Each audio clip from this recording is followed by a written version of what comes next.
Hi, I'm Elizabeth. And I'm Cindy. And we're here with another Feeding Frenzy for the 40-day prosperity plan. And we are on day 35. Wow. Closer and closer. 5 more days. With 5 more days to go, what do you expect?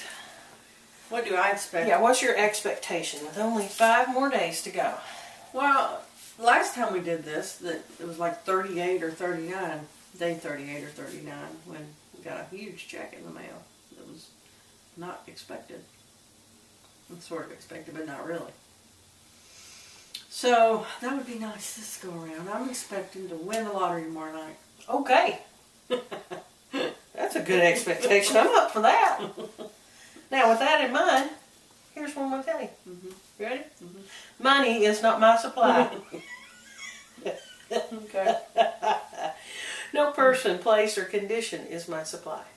My awareness, understanding, and knowledge of the all-providing activity of the divine mind within me is my supply. My consciousness of this truth is unlimited. Therefore, my supply is unlimited. What does that say to you?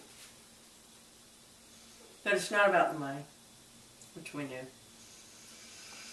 That it's more about who we are and what we become. You know, I think it was Zig Ziglar or somebody said, you know, I don't want $1 million to be a millionaire. I want to be a millionaire so that I can become the person it takes to be a millionaire. You know, we've got to become better people. You know, we've got to become more conscientious about what we're doing and who we are and know ourselves. We have to know ourselves. Better people, what do you mean by that? I mean, we have to know who we are inside. We have to be more authentic and more real and more on a mission to fulfill our purpose, our divine purpose, you know, and not just sleepwalk through life. And so I want to become the person it takes to be a millionaire, not to have the money, but to become that kind of person. Well, and you and I were talking not too long ago that it's not really the money we crave. It's the things, the feelings. It's the things and the feelings that the money brings. Goodbye. Right? It's the feelings behind it. We don't want a new car. We want the feeling of having a new car. You know, we don't want the money to buy the new car. We want the new car. We think we do, but it's really that feeling of having a new car. So it's feeling rich, not necessarily being rich. Is Right. What you're saying? It's just feeling. That's what we all crave, are the feelings behind what the money can buy. So, have you ever been deprived of something and then once you receive it back, you think, "Oh man, my blessings are unbelievable. I am rich." Oh yeah. I know for me, working outside in weather like we've had, having, just not working outside anymore, oh my gosh, makes me feel unbelievably rich. Yeah. Not to have to suffer like Right. that. Well, that's one thing this study I think has done for us, is to help us realize how much we really have. You know, and to be grateful for what we really have, instead of feeling like we're in lack all the time. So it's to feel more abundant because of the things we really have, and to feel that gratitude, and for me it's just more of, I don't have to do this. God's got this. You know, it just takes the pressure off me to know that yes, it's my responsibility, but my only responsibility is to be conscious of the God within, who's doing everything. If I'll just get out of His way and let Him. So all I have to do is be conscious that God's got this and stand back and watch Him work. So it's been a huge relief to me to just know that God's got it. So 35 days into this, do you know that money is not your supply? I'm really trying. I do know that here, and I'm still working on moving it here. It's not, I have good days and bad days. And this has been one of those in between, you know. This time of the month, I guess, right here towards the end of the month, is a little harder than the beginning of the month. it's a little harder because that's when a lot of the bills come due, you know. So it's hard living without a regular paycheck coming in sometimes. Sometimes more than others, you know, when you don't have a steady paycheck. But I really have no reason to panic. God's always come through. But isn't that the truth, though? We don't, even knowing we don't have that steady paycheck, we still don't really have a reason to panic. And that alone is bringing me an immense amount of peace. Oh, yeah. Knowing we're still okay. It doesn't matter. God's got this. However it's going to work out. If it doesn't come in, you know, in that way, it'll come in another. Right. And I have no doubt of that. Right. Me too.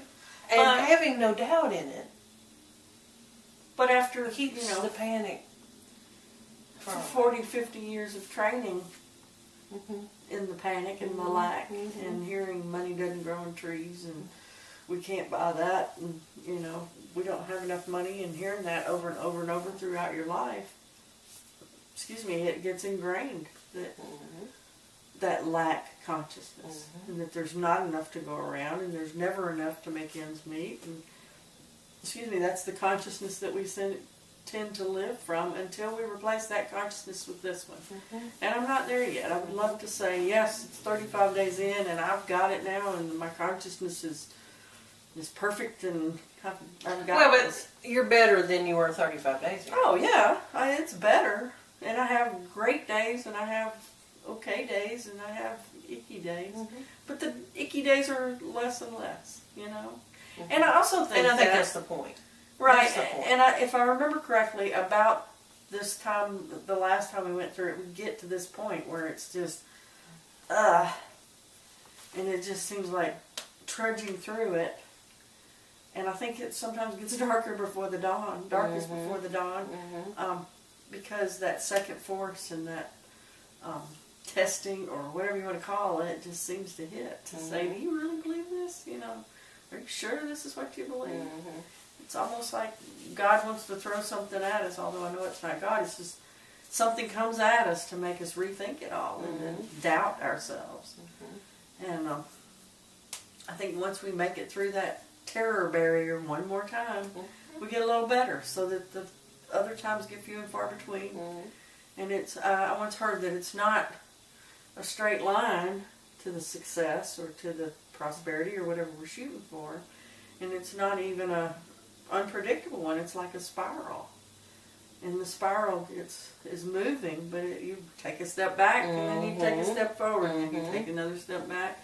And you're in this spiral, but each lower rung of the spiral is still higher. The lower still further along. Yeah, than when you started back here. Each spiral is moving further down the track or whatever.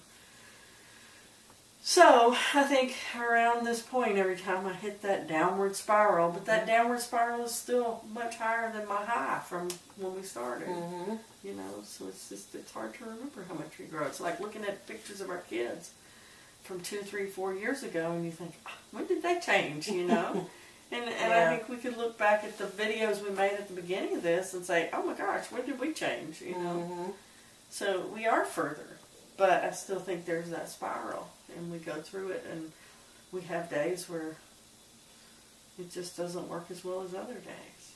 But isn't it like that with every aspect of our life? It definitely. It does that with business. It does it with our weight. It does it with our finances. It does it.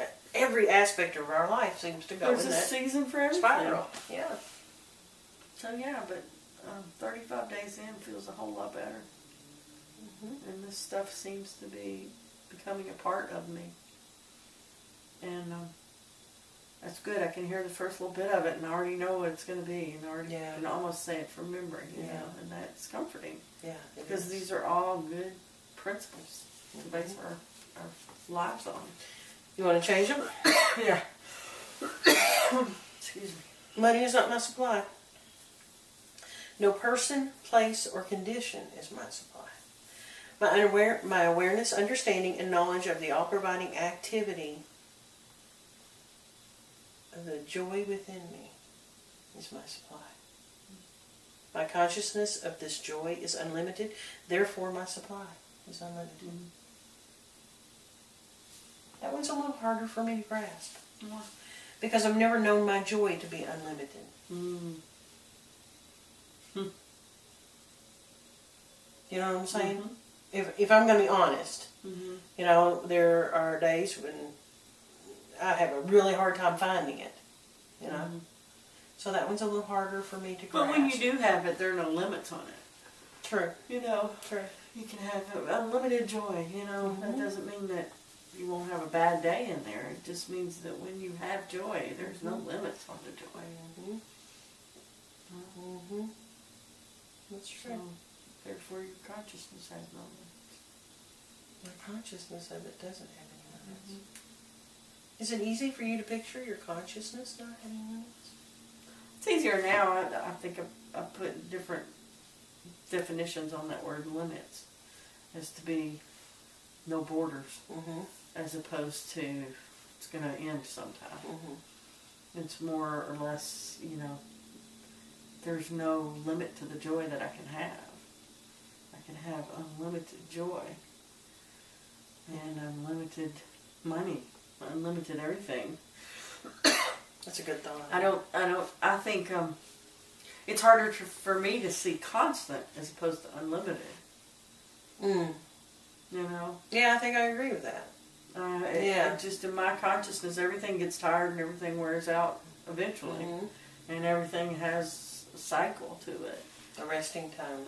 Mm-hmm. And so it's harder for me to see that it's constant and instant, which is the next one we have to do coming up. It's just hard for me to see that constant and instant. I know God doesn't change, and I know that we're made in His image, but I go through cycles, and there's just no getting around that. I mean, I have, you know, ups and downs. It's that spiral. So I cannot fathom constant joy. I can fathom unlimited joy in spurts, you know, but not constant unlimited. Yeah, no, that makes sense to me. It does make sense to me. So probably put good in there. It's all right. Money is not my supply. No person, place, or condition is my supply. My awareness, understanding, and knowledge of the all-providing activity of the good within me is my supply. My consciousness of this good is unlimited, therefore my supply is unlimited.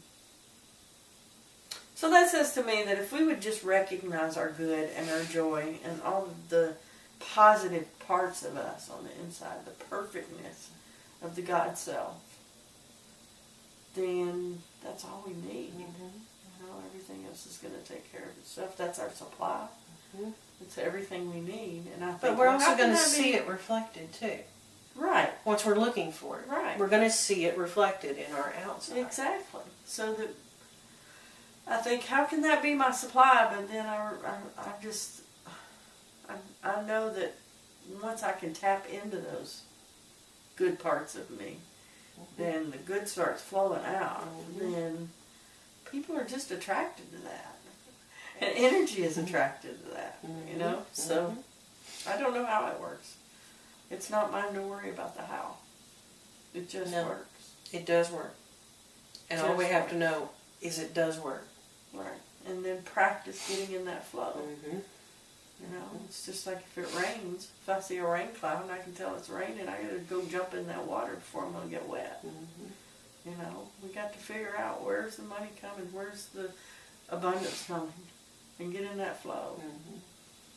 And that's the part what I think we have to figure out is how do we get in that flow?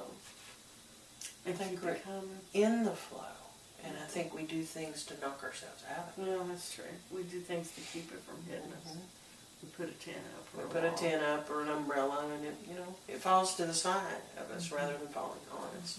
So I think our knack is to, I learn me, and I learn where those tents are that I put up, and those barriers and the dams and everything that I put up that keeps the flow from hitting me directly. And that's what we're talking about when we want to bring more of this abundance to us. We want it to hit us directly. So in order for that to happen, then I've got to find what's in me that's blocking it. Right. And take it down. Right. What can I change about me? What can I change about me to bring this about? Yeah. Exactly. Good stuff. That's really good stuff. Yeah. Shreen.